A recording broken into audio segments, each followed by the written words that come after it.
Recently, inilabas na ni Yamaha ang 2026 Mio Gear S na maraming updates sa styling and features, offering a slicker and sharper look.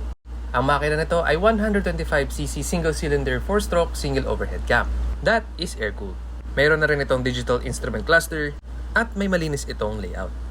Meron itong tinatawag na advanced key system o mas kilala as the answer back system.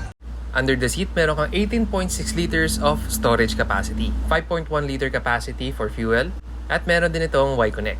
May electric power socket pero kailangan mo pa ng adapters for mobile charging. Ang Mio Gear S ay ginawa para maging beginner-friendly o kaya para sa mga rider na naghahanap ng practicality at reliability sa isang motor.